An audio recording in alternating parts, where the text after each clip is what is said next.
So hello, we're going to solve this initial value problem using the power series method. So we are given y double prime minus 2xy prime plus 8y is equal to 0. And we're also given the initial values of y of 0 is equal to 9.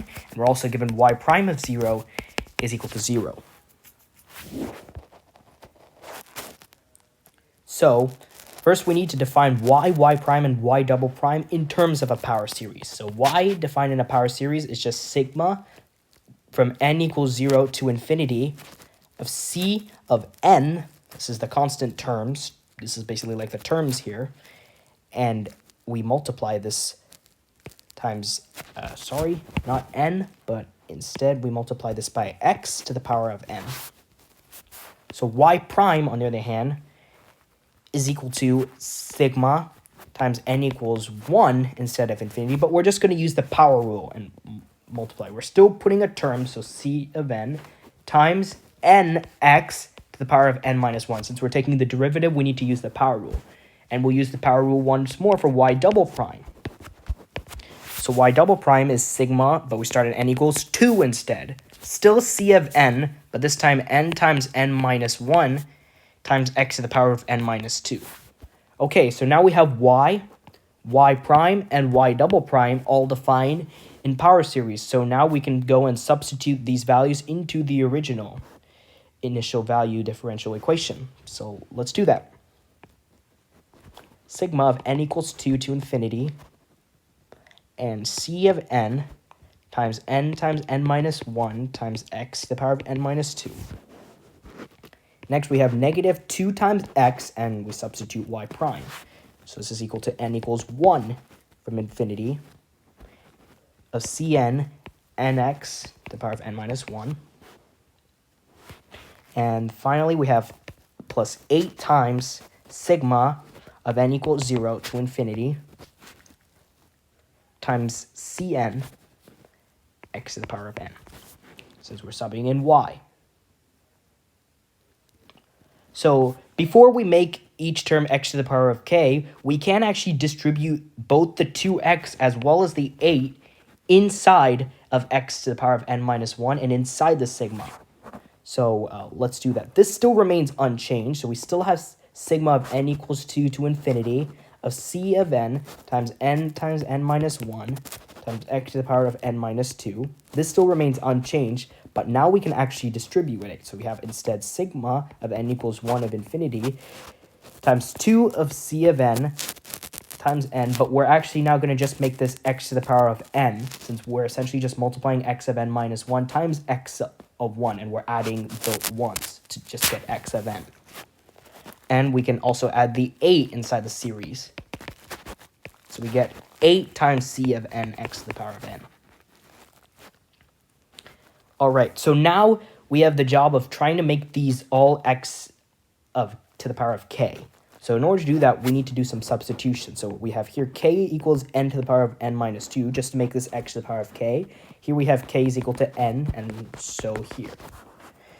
And doing this, rearranging, we also get n is equal to k plus 2. So we have sigma of n equals, here n equals to 2, so we're actually, not n, but instead k equals to 2 minus 2 is 0. So k starts at 0 instead of infinity. And c, here c of n, but now we're actually going to start as c of k plus 2 rather. Because remember, n is equal to k plus 2. And we can substitute n is equal to k plus 2, n minus 1 plus k plus 2. N is equal to k plus 2, so we have just k plus 1.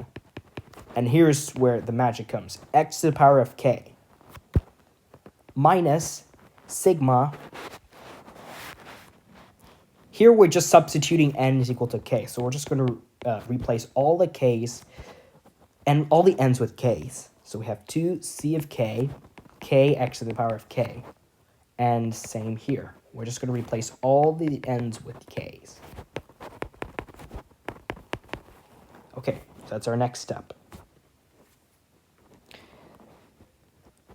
Now we want the sigmas to all start at k in the same exact k value. But unfortunately, we can't go backwards. But we can go forwards on the other hand. So what we can do is we can actually just sub in k equals 0 here.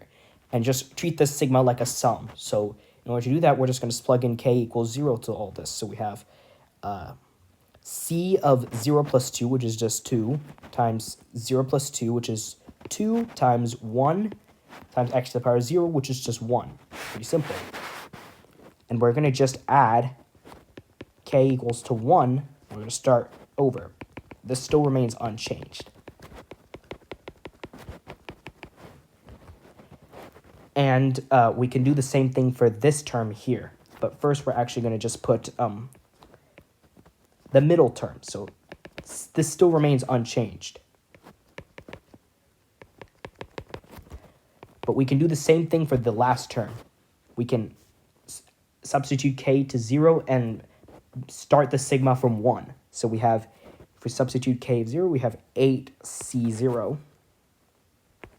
X of k is just 1.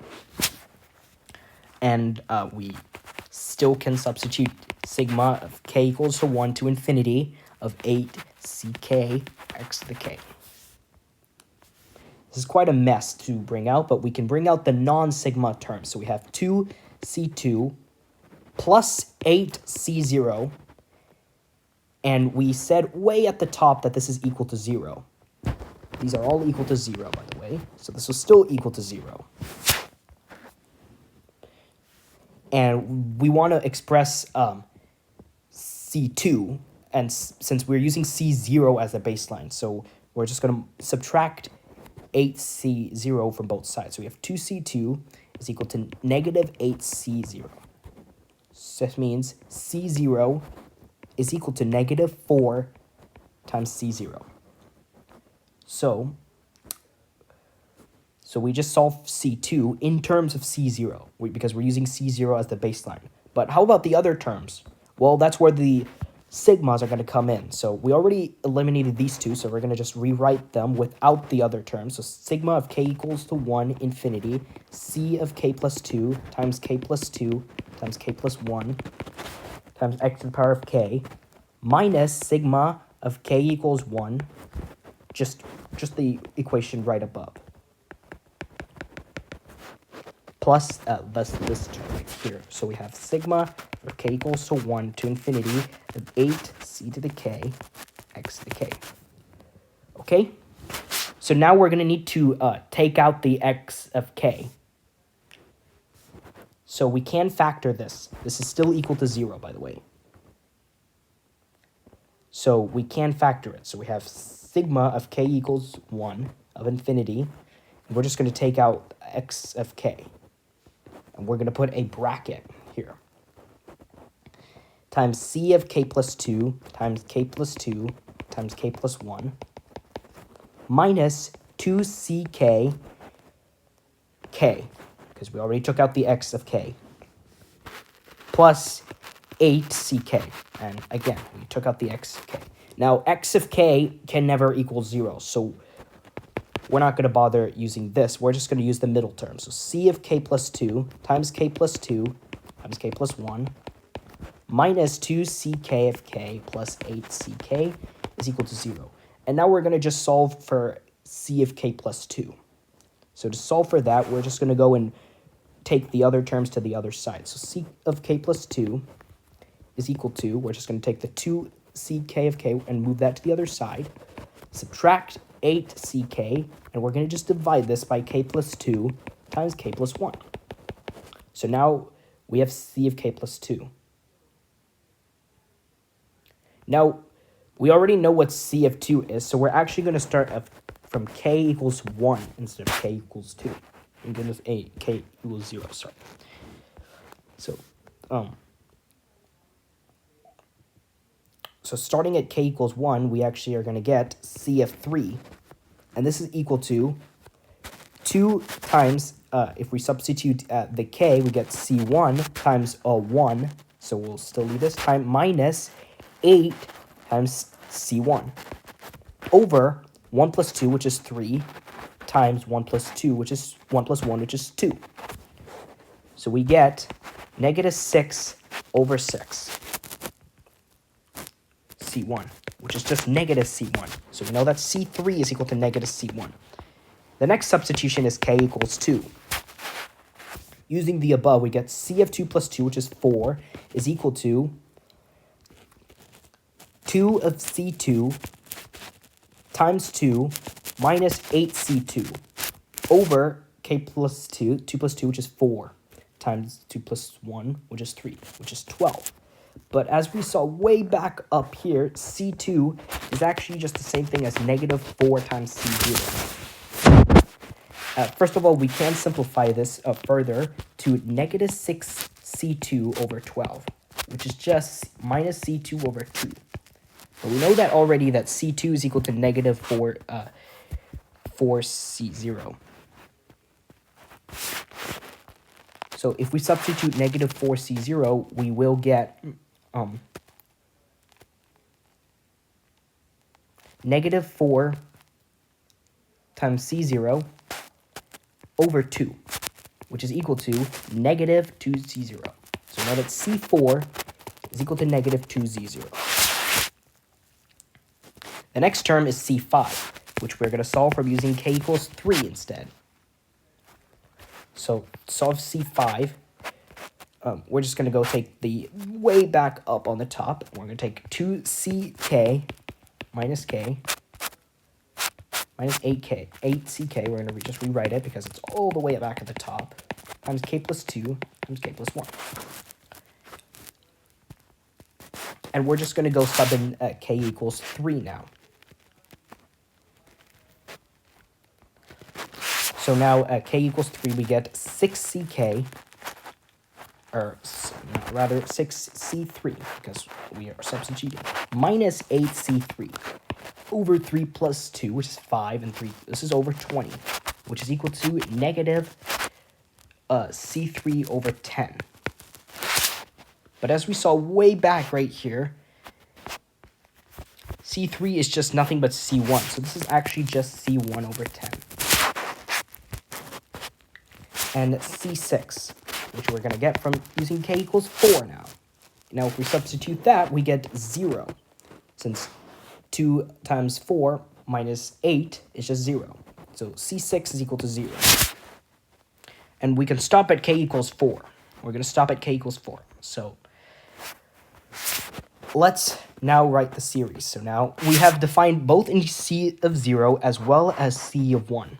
So first we do know the terms from c of 0. So we're going to define. So we know, so here's the equation of a power series. We all know that's y is equal to c0 plus c1 of x plus c2 of x squared plus c3 of x cubed, and keeps going on and on and on. So we know that c0 is just c0. That still remains. But now we're going to actually go in, we're going to actually have 2 actually. So we're going to actually go in the other way. We're going to put c2. Now, as we saw way back right here, c2 is just minus 4c0.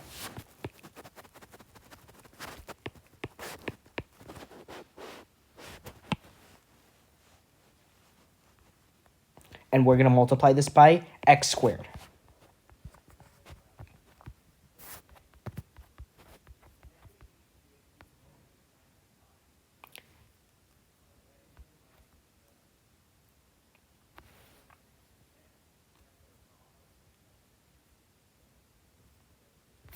And next term is c of 4. And we found out that c of 4 is just is just 4. Minus 4 is just 4. So we know that k equals 2 is 2 times c2, which is 4c. Whoops! Just an error which I made right here. This is actually not 6, but it's rather 4. A small error which I made. Whoops! So let's just correct the error which you made. So this is definitely going to change the outcome. And we know that c2 is equal to negative 4c0. So this is actually negative 4c0 over 3. Dumb mistake I made. And since c0 is negative, this is actually going to be positive. So this is actually equal to 4/3. times c of 0. Small mistake I made. My bad. So this is actually, so if we plug in, so this is actually minus 4 c0 of x squared plus, and we're just going to add 4/3 c0 times x to the 4th, and we know 6 is just 0, so it'll just keep going on and on. And the second term is defined from c1, so this will still start at c1 of x, that still remains, but c3 is just negative c1, as we saw way up there. c3 is negative c1. So we're going to go negative c3 times x to the cubed, and we know c5 is c1 over 10, so this will just be, this should be a c1. I know c5 is c1 over 10, so this will be c1 over 10 x to the 5th. So, and it will also just keep going on and on and on. So these are our two power series. But now we also have way back here, as you can see, we also have initial values. So we have y of 0 is equal to 9, and we also have y prime of 0 is equal to 0. So we're just going to go and sub in y of 0 is equal to 9. So we'll just have to sub in the x's. Well, if you were to sub in, you'll just get c0 is equal to 9. This still, the c1 terms are going to still remain 0, so we can't solve for that. But in order to solve, we can use the c1 terms to solve for, we can use the y prime to solve for c1 instead.